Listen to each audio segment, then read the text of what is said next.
ते किल्ले नेहमी इतिहासात रंगून पाहिजे असतात. इकडे घोडे पळत होते, मावळे वावरत होते, तोफांचा गडगडाट होत होता. असे अमेरिकन किल्ले पाहिला तर नक्कीच तुम्हाला आनंद घेता येतो. आणि मला तिहेरी तटबंदी स्पष्ट दिसते. ही पहिली, ही दुसरी आणि तिसरी, आणि खाडीचा जास्तीत जास्त भाग दिसतो.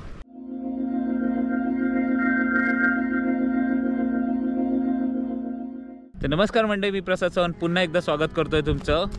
पाठीमागे आहे आपल्या विजयदुर्ग फोर्ट आणि आज आपल्यासोबत आहेत माझा भाऊ राहुल, त्यानंतर तिकडे आहे अक्षय. सो आम्ही इकडे आलेलो आहोत या विजयदुर्ग फोर्टची सफारी करण्यासाठी. म्हणजे आज आपला कोकणातला शेवटचा दिवस आहे. उद्या कदाचित आम्ही मुंबईसाठी निघू. तर तत्पूर्वी आम्ही म्हटलं की विजयदुर्ग फोर्टला थोडासा फेरफटका मारूया. अजून एक दोन ठिकाणं आहेत ती पण बघायची आहेत. तर हा बघा, अक्षय पण आला आहे आपल्याबरोबर. सो जय हिंद. जय हिंद काय आहे ते त्याला विचारा तुम्ही नंतर. त्याचा मी इंस्टाग्राम ID टाकेन खाली, तर तिथे जाऊन त्याला विचारा पर्सनली. सध्या हा फोर्ट बघा, अतिशय वेल मेंटेन वाटतोय बाहेरून तरी. आता आतमध्ये जाऊन आपल्याला कळेल की फोर्ट एक्झॅक्टली कसा आहे तो. सो आता सुरू होते आपली विजयदुर्गची सफर.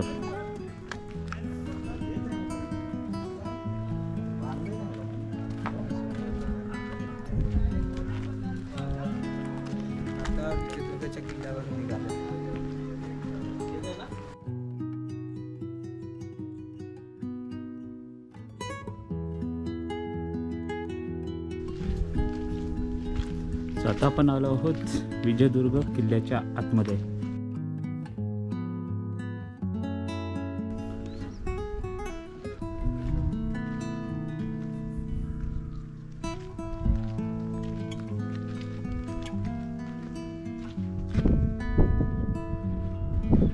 किल्ल्याच्या आतमध्ये येताच जसं आपण देवगड किल्ल्यावरती पाहिलं होतं तसंच मारुतीचं मंदिर आहे.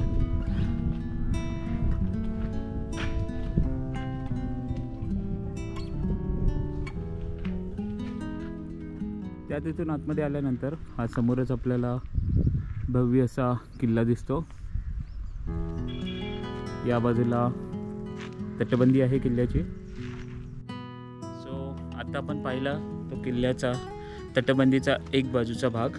आता आपण मुख्य किल्ल्याच्या आतमध्ये चाललो आहे. जीबीचा दरवाजा.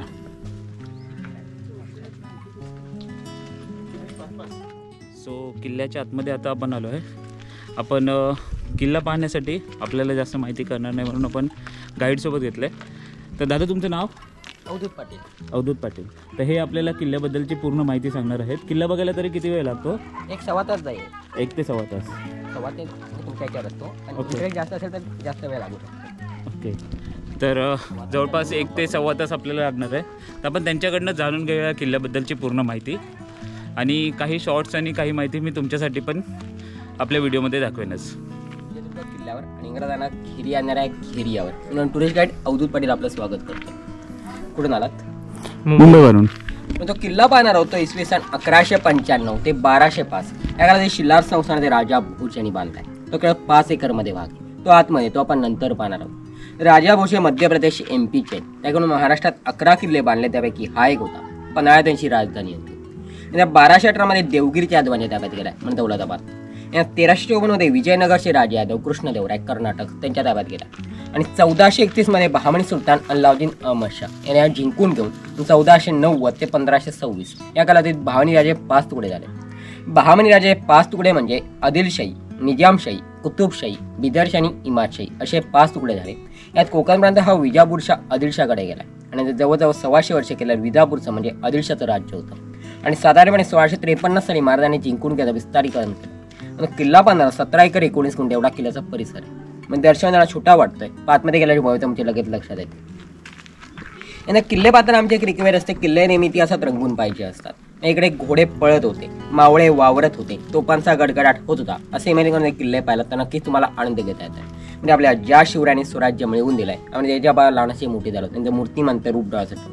बरोबर, शिवरायांचा 8वा रूप, शिवरायांचा 8वा प्रताप, शिवरायांचा 8वा साक्षेप भूमंडे, असं मूर्तिमंत रूप डोळ्याचे किल्ले पाहिला तर नक्कीच तुम्हाला आनंद घेता येतो. म्हणजे 1 तास 1.5 तास जो काही किल्ला फिरणार आहोत तो म्हणजे भाग जरा बाहेर ठेवून एक 16व्या-17व्या शतकातले मावळे येऊन 1 तास आणण्याचा प्रयत्न करा.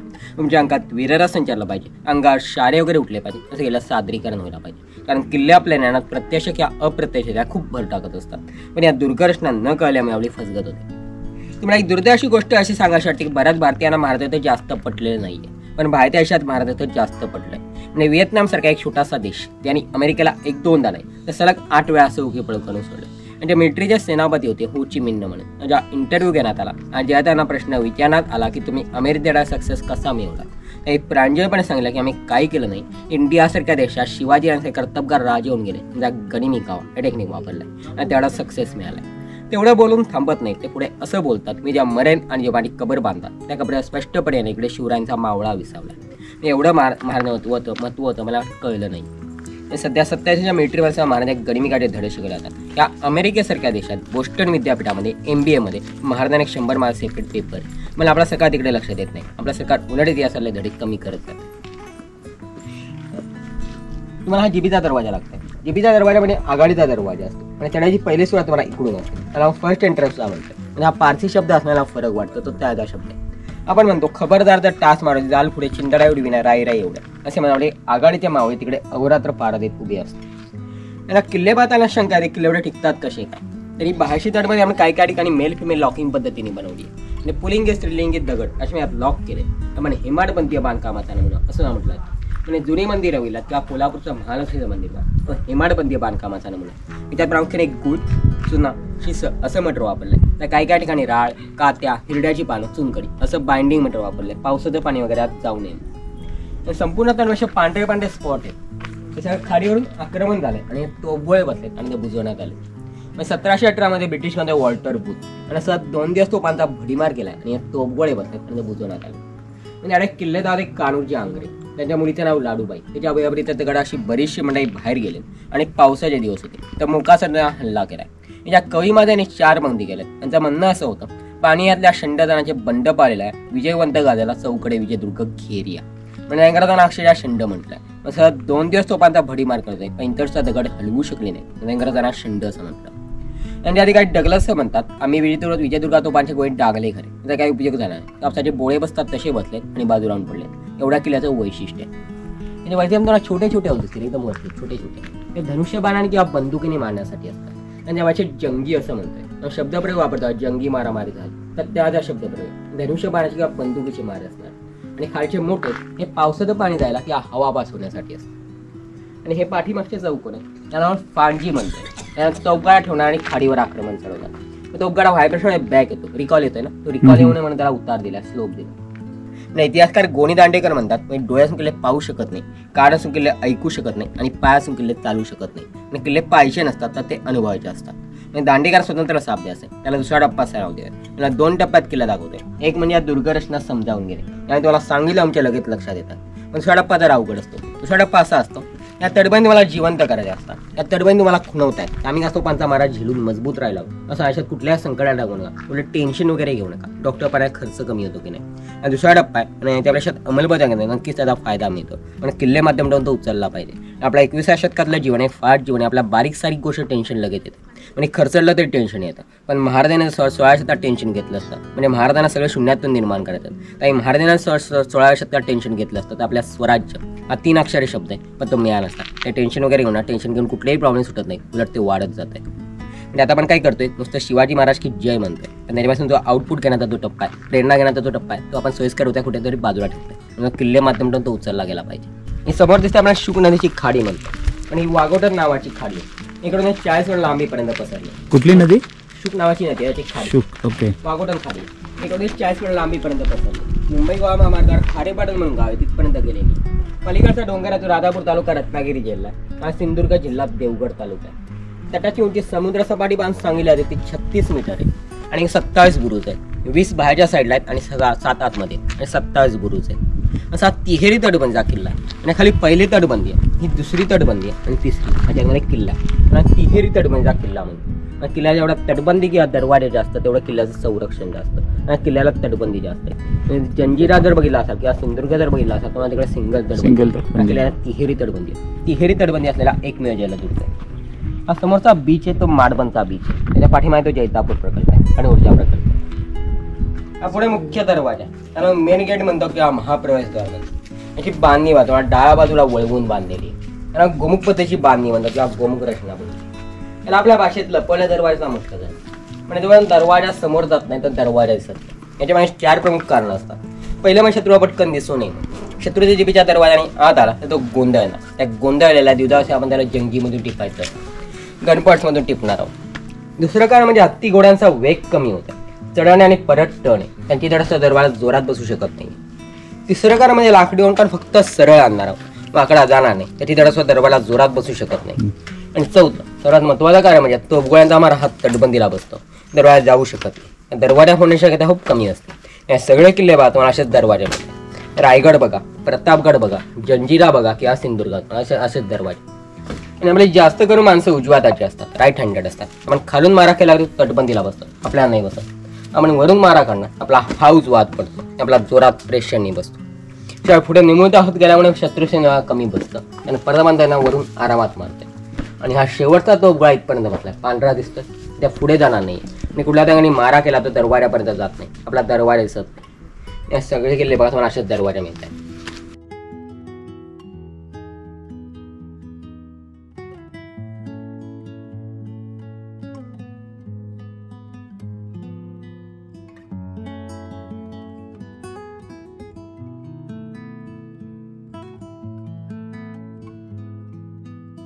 हा मुख्य दरवाजा, हा प्रत्येक वेळा मोठा दरवाजा उघडणं शक्य नव्हतं. त्याकडे छोटा दरवाजा असणार, त्याला आपण दिंडी दरवाजा म्हणतो.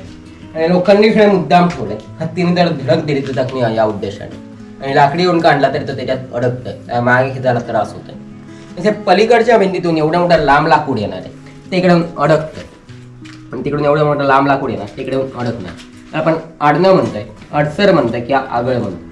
आणि इकडे जे पहारेकरी असते प्रत्येक वेळी उभं राहणं शक्य नाही, ते 24 उभं राहू शकत, ते दमणार. तात्पुरता आरांगण आहे ना, हा भाग होतो, याला आपण देवडी म्हणतो. म्हणजे आता जे वॉशमन केबिन जर बघितला तर असं नसतं, तर त्यात छोट्याने एसी झालाय. तर ते पूर्ण सागवान लाकूड हे आपण वर्षानुवर्ष पाण्यात भिजत ठेवणार, त्याची साल कोणती की ते निघून जातात, तर मग ते वापरला जातात. सिझलिंग पद्धत म्हणतो. वरती नगारखाना आहे, सनई चौकड्या वगैरे वाजवण्याची जागा. नगारखाने मुख्य दरवाजावरती असतात, बाकी कुठे नसतात. पूर्ण किल्ल्याला मेसेज सुद्धा पास केला, म्हणजे कोणी जन्मला कोणाचा मृत्यू वगैरे झाला किंवा राजे येणार असतील, आक्रमण वगैरे होणार असेल, आणि तिकडे विशिष्ट पद्धतीने वाजवला पूर्ण किल्ल्याला मेसेज मिळतो. म्हणजे पुढे मेसेज पास करण्याचे 2च टेक्निक होते, एक म्हणजे ध्वनी आणि दुसरा प्रकाश, लाईट अँड साऊंड. की तेव्हा दूरातला अतिशय वेगवान रीतीने तो मेसेज पोहोचवला जायचा. तोफेचे 2 प्रकार असतात, एक सरळ तोफ आणि एक बांगडी तोफ. त्यापैकी तिन्ही सरळ तोफ आहे, बांगडी तोफ आतमध्ये, तिकडे आपण तोफाची सविस्तर माहिती आहे नंतर. या तिन्ही छोट्या तोफ आहे. किल्ला कोणत्या शतकात बांधलेला होता? 12व्या शतकात आतमधला भाग येतो. आणि नंतर मग महाराजांनी वाढवले 17.5 एकर. पहिला 5 एकर होता, नंतर महाराजांनी 17.5 एकर केला. मराठ्यां म्हणजे त्यावेळेला कोणाच्या राज्यात म्हणजे बांधलं गेलं काय आहे माहिती? राजा भोजनी बांधलाय ना, सांगितलं. राजा भोज, खलबत, मध्य प्रदेश, राजा भोज.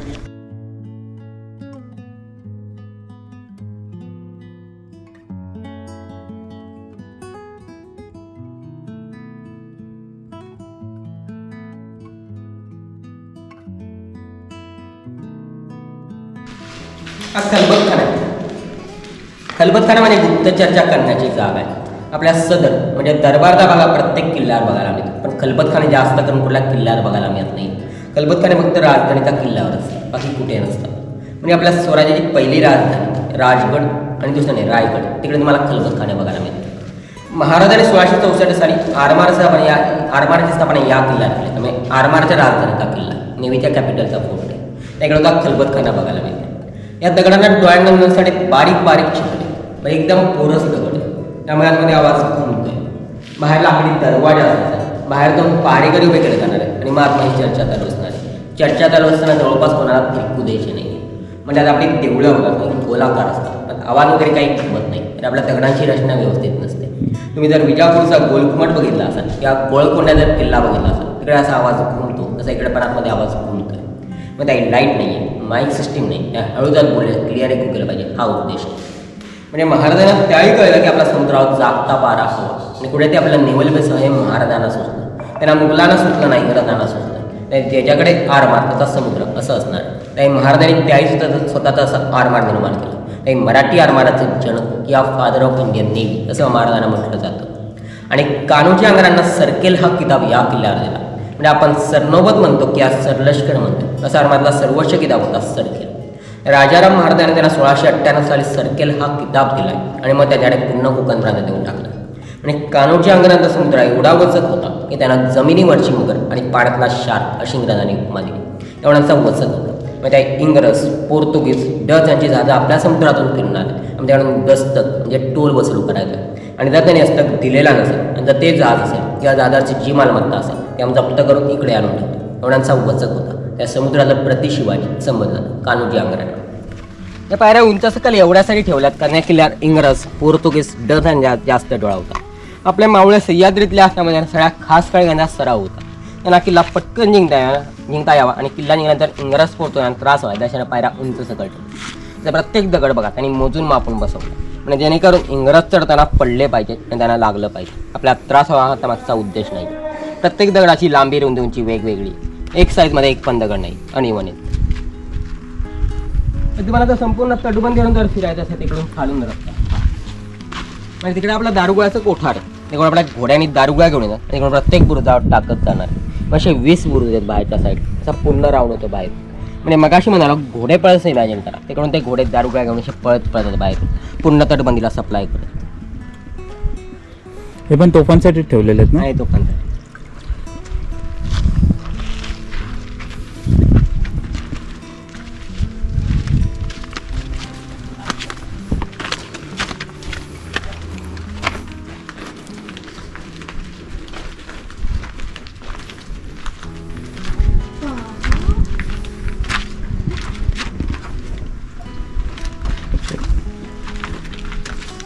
हा टेहाळणी बुरुज आहे.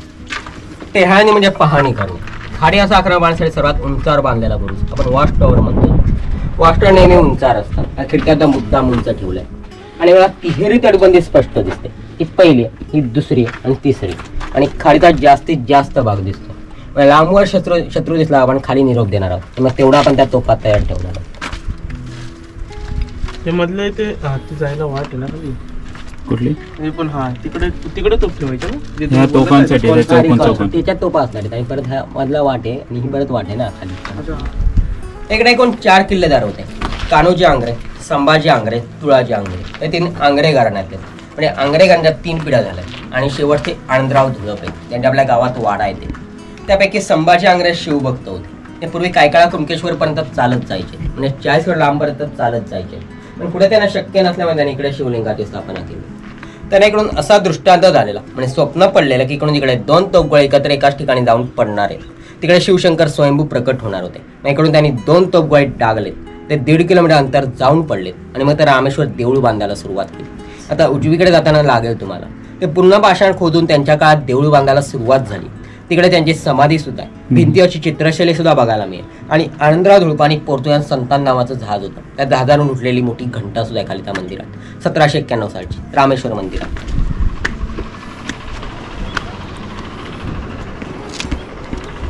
पूर्वी या किल्ला 4ही बाजूनी पाण्यात होता. म्हणजे हा खाडीचा भाग आहे आणि पाठीमागे अरबी समुद्र असा पूर्ण एकत्र आहे. आणि गाडी वळते ना त्या साईडला पाणी होतं तुम्हाला. म्हणजे आपला समोर दिसतो हा पहिला एंट्रन्स. त्याला पटकूट खुष्क म्हणतो. खुष्कीचा मार्ग आहे जमिनीकडून येणारा मार्ग. तो समोरचा आहे तो. हा हा समोर म्हणजे हा पहिला दरवाजा त्याच्यानंतर हा मुख्य दरवाजा इकडे आला. जीबी दरवाजा नंतर मग मुख्य दरवाजा असे 3 आहेत. 3 दरवाजे. मला त्या साईडला पाणी होतं आणि ते झेंडे दिसत आहेत ना हां त्या बाजूला पाणी होतं. त्या झेंड्याच्या इकडे पाणी होतं. ते जास्त खोल पाणी नव्हतं. कालव्या टाईप पाणी होतं त्या वाटतं.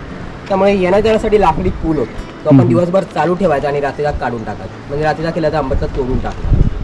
पण पुढे सूर्य असल्यानंतर किल्ल्याचे दरवाजे बंद केले जायचे. तो नियम तिकडे काटेकोरपणे पाळला जायचा. त्या 4ही बाजूने पाण्याने घेरलेला असल्यानंतर त्याचं त्यावेळेचं नाव होतं घेरिया. मी मगाशी म्हणालो इंग्रजांना घेरी आणणारा हा घेरिया. ते त्यामुळे शिवाजी महाराजांनी हा किल्ला 1653 मध्ये जिंकल्यानंतर त्याचं बांधकाम विजय संवत्सरात चालू केलं. म्हणजे विजय संवत्सर नावाचं वर्ष होतं. त्या वर्षात चालू केलं म्हणून महाराजांनी या किल्ल्याला विजयदुर्ग नाव दिलेलं. ती गोल दिसेल ती विहीर आहे गोड्या पाण्याची. ते झाडक आणि खाली कठड आहे. ओके. आणि हे मारुती मंदिर आहे. मूर्ती त्यावेळेस तिथे मंदिर आता जीर्णोद्धार टाकलं कारण बलभीम मारुतीचं मंदिर म्हणतो. ढाचा तर बघितलं तर मस्जिद सारखा बघ म्हणजे आपली संख्या कमी असणार 400 ते 500च्या आसपास आणि मुस्लिम लोक जास्त असणार आहेत 40,000 ते 50,000. मग तेवढं त्यांना विरोध करणं शक्य नव्हतं आणि त्यापासून आपली देवळं सुरक्षित राहावी तेव्हा त्यांना ढाचा मस्जिद सारखा ठेवलं. आणि रायगडवरचं जगदीश्वराचं मंदिर भाग किंवा जेजुरीचं मंदिर भाग तशीच मंदिर आहे. यांच्या गणिमिकाचाच एक भाग होता.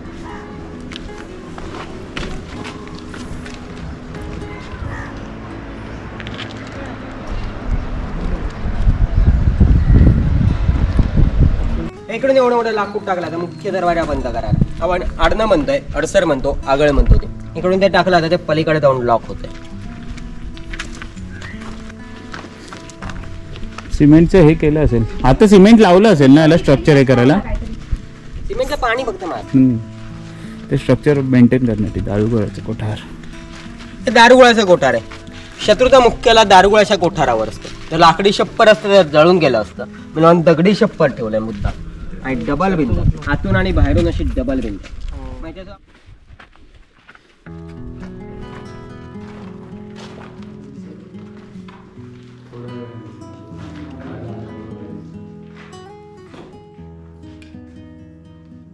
लाईट पण नाही हे दिसतंय जरा व्यवस्थित. हा आता दिसायला लागलं. आता दिसायला लागलं उन्हात आलो ना.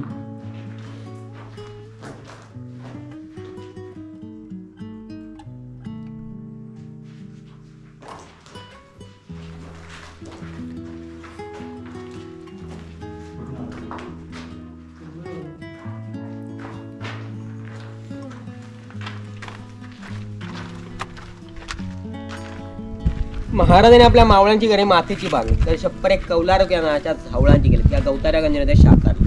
आणि माझं एक कारच असतं किल्ल्याच्या तटबंदी जर मजबूत नसतील तुम्ही आतमधली घरं किंवा मजबूत बांधली ती दगडाची बांधली ती शत्रूला वेळ लागत नाही. काही महाराजांनी तिकडे खर्च केला पाहिजे तिकडे खर्च केला आणि तिकडे काटकसर केली पाहिजे तिकडे काटकसर केली.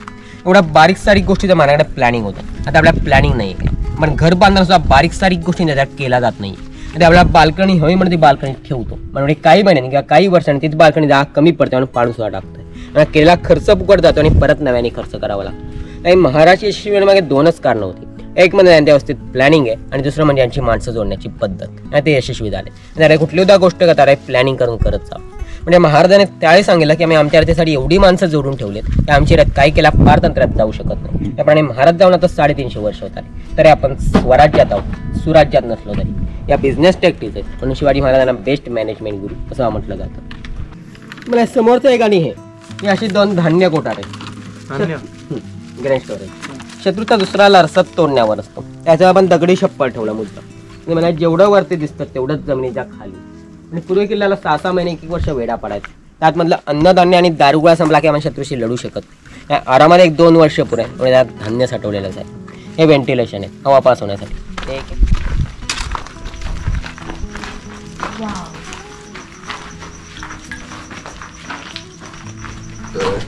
प्रवेशद्वार धान्य कोठारात त्याच्यात माती साठली पूर्ण पावसाचं पाणी वगैरे आज जाऊ मला जेवढं वरती होतं तेवढंच खाली खोल होतं.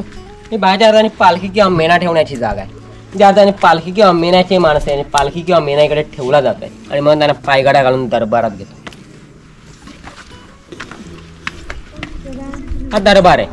हा 2 मजली होता. वरती लाकडी छप्पर होतं ते पडलंय आणि ते सुद्धा इको सिस्टीम होती. म्हणजे राजांच्या विरोधात जर आपापसात 2 सरदारांमध्ये काही कुजबूज सुरू झाली आणि ती राजापर्यंत ऐकू जावी हा मागचा उद्देश होता. म्हणून तिकडे तरी होतात बोलला तुम्हाला तिथपर्यंत ऐकू जाणार आहे. मी रायगडवर जर बघितला तर तिकडे आहे मेघडंबरीमध्ये बोलले तुम्हाला शेवटपर्यंत ऐकू जाईल तसं इकडे पण असणार. हा एवढा पहिला मजला हे होल दिसतात एवढा पहिला मजला. त्याच्यावरती दुसरा मजला असणार परत लाकडी छप्पर असणार आहे कापडी नळे असणार आहे म्हणजे वरचा हा राणीवशासाठी आणि खालचा राजांसाठी असे 2 मजले आहेत. आणि जसं गालीचे असणार अजून ज्यूटचे आणि मध्ये मध्ये खांब असणार. ही खांबांची लाईन आहे पिलर्सची लाईन. पण तुम्हाला सायन्सच्या भाषेत सांगायचं झालं 17 मीटरवर एक कोट 17 मीटरपेक्षा जास्त अंतर आहे 55 फुटापेक्षा जास्त. आणि चौकोन के रेक्टँग्युलर शेप आहे रेक्टँग्युलर शेप आहे. आणि सभा संपली की आपले घोडे घेऊन बाहेरच्या बाहेर गेलं पाहिजे. कारण आज मला किल्ला कळता कामा म्हणून दरबारच्या जवळ ठेवली. म्हणजे आता आपल्याकडे पाहुणे येतात त्यामुळे घर फिरून दाखवतो ते कपाडाचे जर पण सगळं दाखवतंय. पण पूर्वी तसं नसायचं. पूर्वी आपले पंजाब म्हणा किंवा खापर पण म्हणा बाहेरच्या लोकांना बाहेरच्या पडवीत बसवायचं. काय गुळ पण असेल ते द्यायचं काय काम असेल ते विचारायचं आणि बाहेरच्या बाहेर जा म्हणायचं. काय पूर्वी चोरीचं प्रमाण खूप कमी होतं पण त्याचमुळे चोरीचं प्रमाण इकडे तुम्हाला खूप वाढलंय. त्याच्यामुळे अजून एक कारण असं असतं जे आपण ठेवणीतले घोडे सुद्धा ठेवणार आहोत, म्हणजे रिझर्व्ह असतं.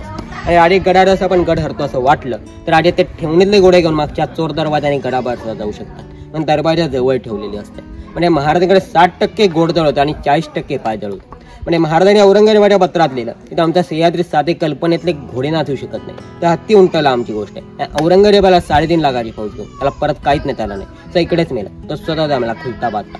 अफजलखान सुद्धा तेवढीच फौज घेऊन आला, पण त्याला जो आपण जावळीच्या खोऱ्यात बोलून सगळं लुटलं, त्याला सुद्धा मारलाय. एवढा महाराज शांत नाही वाचले तर महाराज पन्हाळ्यापर्यंत जिंकत गेले. निदारी पालक सुद्धा विजापूरचा अर्धा भाग जवळपास जिंकत गेले. म्हणजे घोडे होते म्हणून शक्य झालं. हत्ती उंट असतं तर शक्य झालं नसतं. हत्ती चालणार कधी, आपण युद्ध जिंकणार कधी, हत्ती असते तर शक्य झालं नसतं. शहाजी राजांनी महाराजांनी एक श्लोक सांगितला, त्याने पागेदताना म्हणायचे, यशयातस्य राज्य, यशयातस्य मेदिनी, यशयातस्य साम्राज्य, यशयातस्य सौख्यम, असा तो श्लोक होता. त्यांच्याकडे घोडे, त्यांचा ऐश्वर्य, साम्राज्य, सौख्य नेहमीच वाढीस लागतं. त्याप्रमाणे महाराजांना ते वाढीस लागले. म्हणतो की राणी वसा म्हणतो तो विजापूर काळ नसल्याचा पुरावा देतात. आदिलशाच्या काळात बांधलं, कारण बांधकामामध्ये लाकूड वापरण्याची पद्धत, कन्सील पद्धत आदिलशाच्या काळात होती. आपल्यात अजून तशी नाहीये. तो 3 मजली, खालचा तळ मजला आणि वरचे 2 मजले, असा तो 3 मजली. तिकडे आपल्या राण्याची अंघोळ वगैरे झाली. पाठीमागे हौद आहे, त्या हौदाला पायऱ्या आहेत. त्या पायऱ्यातून खाली जाणार, कळशीनी पाणी काढून वरती आणणार आणि मग तुळशीला घालणार. म्हणजे तुळशी रुंदाळ मग किती उंच आहे त्यानुसार आपल्या स्त्रियांची उंची असते. म्हणजे त्या ज्या मुस्लिम लोक होते नमाज वगैरे पडण्याची जागा तिथून आदिलशाहीच्या काळात बांधण्याचा पुरावा देतात. पण महाराजांना सर्व धर्माबद्दल आदर असल्यामुळे नंतर सुद्धा ती व्यवस्थित ठेवली.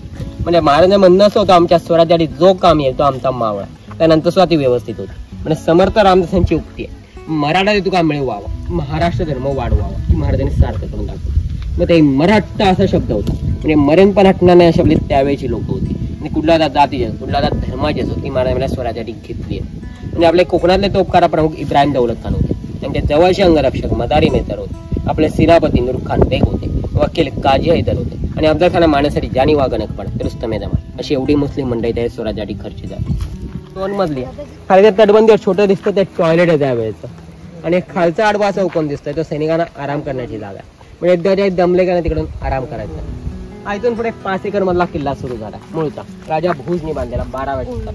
म्हणजे 12व्या शतकात किल्ला बांधण्याचं कारण म्हणजे फक्त व्यापारी दृष्टिकोन समोर होता, युद्ध वगैरे काही नव्हती. छोटा किल्ला होता, त्या टेहाळणीसाठी छोट्या पायऱ्या, छोटी तटबंदी आहे, जंगी फौज असं आढळत नाही किंवा. आणि समोर खाली मोठं दिसायचं ते धान्य कोठार होतं आणि सगळा रिकामा किल्ला होता. मग तिकडे महाराजांना जागा मिळाली, तिकडे महाराजांनी बांधकाम केलं. आणि पूर्वी छोटा किल्ला असं आरामात छोटे होतं तर आरामात तो घेतला गेला. आणि महाराजांनी किल्ल्याला मजबूत केलं. म्हणजे महाराजांनी किल्ला मजबूत केल्यानंतर एवढी त्याच्यानंतर हा कोणाकडे गेला नाही. त्याच्यात सुरी झाली नसतं त्या इंग्रजांकडे सांगितलं. महाराजांनी एवढं किल्ल्याचं महत्व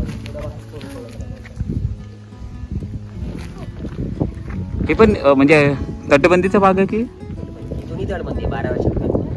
म्हणजे सगळ्यात पहिलं जेव्हा हे केलं तेव्हा ही निशाण टेकडी. महाराजांनी ज्या किल्ला जिंकला त्या टेकडीसारखा भाग नव्हता. नंतर ही भरा घालून टेकडी तयार केली आणि यांचा महाराजांनी स्वस्त भगवान ध्वज फडकवला. म्हणजे आपण म्हणतो ध्वजविजयाचा उंच दरार. त्याप्रमाणे मराठ्यांच्या निशाने 7 समुद्रा पार दिसला पाहिजे उंच करून नंतर महाराजांनी स्वस्त भगवान ध्वज फडकवला. म्हणजे महाराजांनी स्वस्त भगवान ध्वज फडकवलेले 2च किल्ले, एक म्हणजे तोरणा आहे आणि दुसरा म्हणजे विजयदुर्ग आहे. तसं इकडे खाली एक भुयार होतो. तर मी मगाशी म्हणालो आनंदराव होळकरच्या आपल्या गावात वाडा आहे, त्या वाड्यामधला समुद्रात खालून जाणारा भुयारी मार्ग. आणि समुद्राच्या पाण्याची पातळी आपल्याला जिकडे कमी मिळाली तिकडे पाणी त्याने 1.5-2 किलोमीटरपर्यंत कालवे काढून त्यांनी पाणी बाजूला केलं आणि एक माणूस घोड्यावरून बसून जाऊ शकेल एवढा त्याने रस्ता तयार केला. म्हणजे असे चोर मार्ग प्रत्येक किल्ल्यावर असतात, ते आपल्या लोकांना पळून जाण्यासाठी नसतात. म्हणजे आपण जर हरतो असं वाटलं म्हणजे हा किल्ल्याच्या शत्रूच्या ताब्यात जात असेल तर किल्ल्याच्या ज्या स्त्रिया असतील, लहान मुलं असतील, त्या म्हातारी माणसं असतील आणि सुरक्षितपणे गावापर्यंत नेण्याची जबाबदारी या मार्गाने केलेली. म्हणजे आपले लोक सुरक्षित राहिले पण किल्ला परत केव्हा पण जिंकू यासाठी हा मार्ग ठेवलेला. आता बंद आहे पूर्णपणे. म्हणजे बचेंगे तो आरबी लढेंगे प्रिन्स.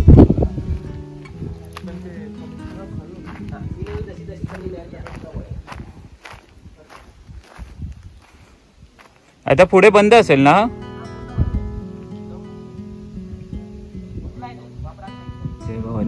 भवानी मालचं मंदिर आहे. शिवाजी महाराज किल्लेदार ओळखाची असेल तर मारुती मंदिर, भवानी मालचं मंदिर आणि शिवलिंग अशा 3 बघायला मिळतात. आणि शक्तिस्थान किंवा स्फूर्तिस्थान असतात. मूर्ती ही महिषासूर मर्दिनीची, बाजूला 2 राक्षस आहेत, एक पाषाणी मूर्ती आणि चतुर्भुज मूर्ती आहे. मंदिराचा गाभारा 40 चौरस मीटर, एकूण 3 सभा मंडप आहेत. हा पहिला आहे, हा दुसरा आहे, पाठीमागे तिसरा. एवढा मोठा देऊळ त्याचा पडलाय. हा किल्ला असा ऐतिहासिक दृष्ट्या महत्वाचा, असा वैज्ञानिक दृष्ट्या महत्वाचा. या जागेचा इतिहासाशी काही संबंध नाही, याचा विज्ञानाशी संबंध येतो. या जागेला हेलियम गॅसचा शोध लागला. म्हणजे हायड्रोजन नंतरचा सर्वात हलका वायू हेलियम गॅस हा शोध इकडून लागला. म्हणजे खगोलशास्त्रातली अभूतपूर्व घटना इकडून घडली. म्हणजे जागतिक विश्व हेलियम दिवस साजरा करतो त्या विजयदुर्ग किल्ल्यामध्ये. 1818 पण सईकडे मराठे होते, नंतर सईकडे ब्रिटिश आले. 18 ऑगस्ट 1868 एक खग्रास सूर्यग्रहण झाले.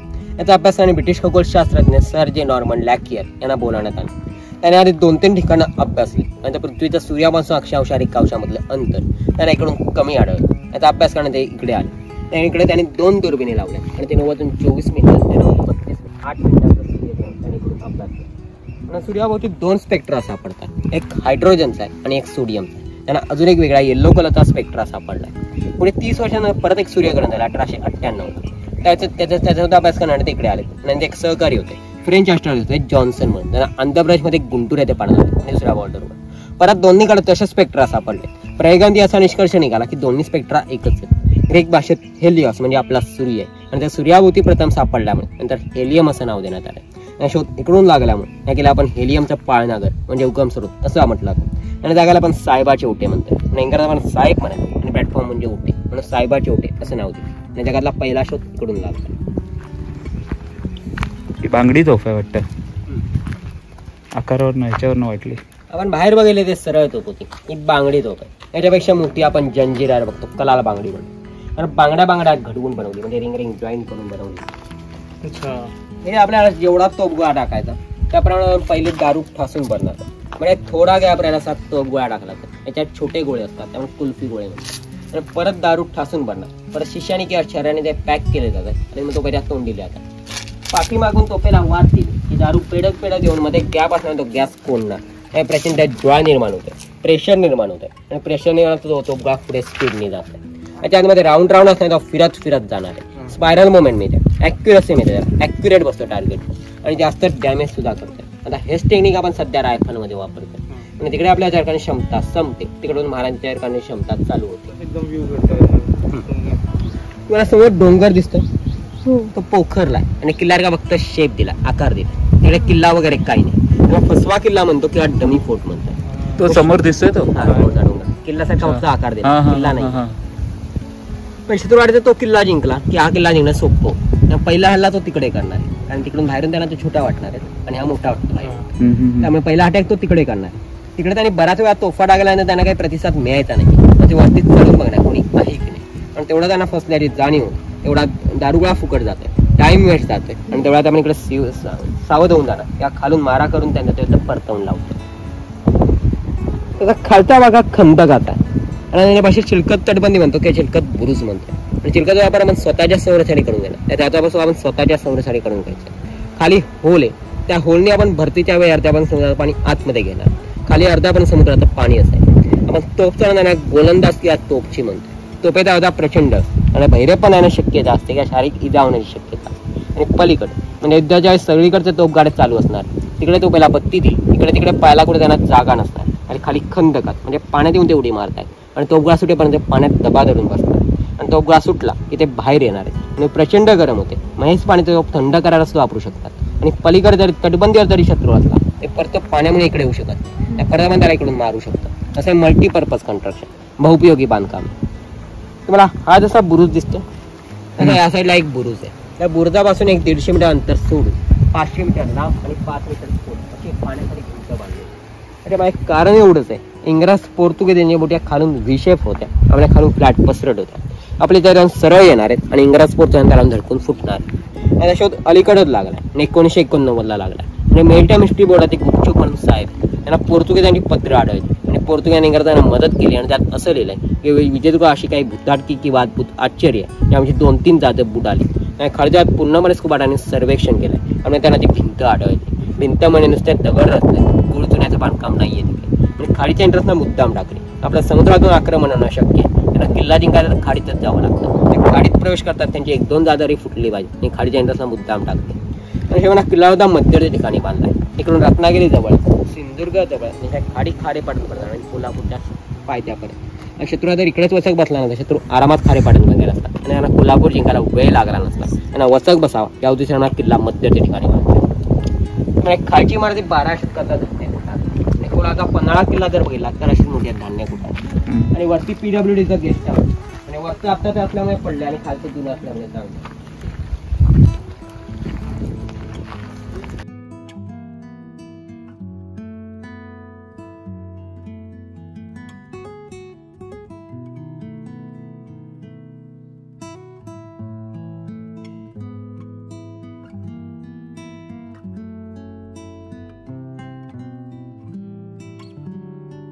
पूर्वेला असं कात्रत्य शनिवार वाडा असं दगडी चान्सनी पाणी घेतलं जायचं, त्याला आपण नहर असं म्हटलं जातं. तसे आहेत इनलेट आणि आउटलेट असतात आणि वरती छोटे छोटे होल आहेत आणि पावसाचं पाणी आतमध्ये साठवलं जातं. आणि इकडे फिनिशिंग संपत आहे आणि खालचा काळा काळा भाग दिसतोय ना, तिथपर्यंत पावसाचं पाणी साठवलेलं असणार आहे आणि पूर्वी हौद धुतले जाणार कारण इकडचंच पाणी आपण या पायऱ्यानी वरती आणून छोट्या हौदात होणार घोड्यांना पिण्यासाठी आणि माती वगैरे साठून घोड्यांना काही चिडा वगैरे होऊ नये हौद धुतले जाईल. त्यामुळे आउटलेट असायचं. आता आउटलेट ओपन असताना जरा पाणी शिल्लक नाही आतमध्ये आणि वरती छोटे छोटे चौकोन दिसतात. त्याला मावळ्याचा सैन्याचा सराव केला जातो आणि जरी तो पडला तर तो पाण्यात पडला त्या वरचा भाग आपण जेणेकरून त्याचा तो सराव यशस्वी होईल. रेन वॉटर गोष्टी त्याची पावडर झाली त्यात गुळ मिक्स करून बांधकामामध्ये भरलं जाईल. आणि पूर्वी किल्ला बांधण्यासाठी खर्च भरपूर येतो. त्या किल्ले जास्त प्रमाणात जिंकले जायचे आणि त्यातल्या त्यात जलदुर्ग बांधण्यासाठी आणि बाहेरची तटबंदी पूर्णपणे वाळूवर बांधायला लागली आणि पूर्णपणे शिस ओतून मग त्याच्यावरती तटबंदी बांधली जाते. महाराजांना सिंधुदुर्ग किल्ला बांधण्यासाठी 1 कोटी होऊन खर्च आला म्हणजे महाराजांनी 2दा सुरत लुटली. ती पूर्ण सुरत लूट महाराजांनी सिंधुदुर्ग किल्ल्याआधी टाकली. 1 होन म्हणजे 1 सुवर्ण मुद्रा आणि 1 सुवर्ण मुद्रा म्हणजे आता तो 3.20 मिलीग्रॅम सोनं. एवढा मोठा खर्च करून महाराजांनी तो एकमेव जलदुर्ग बांधलाय आणि महाराजांना जंजिरा जिंकता नाही पण पूर्ण बांधलाय 48 एकरमध्ये. तर मित्रांनो असा हा आपला विजयदुर्ग किल्ला आत्ताच आपण पाहिला पूर्णपणे. आपल्यासोबत जे आपले गाईड होते त्यांनी आपल्याला संपूर्ण माहिती दिली. सो तुम्हाला हा किल्ला कसा वाटला नक्की सांगा.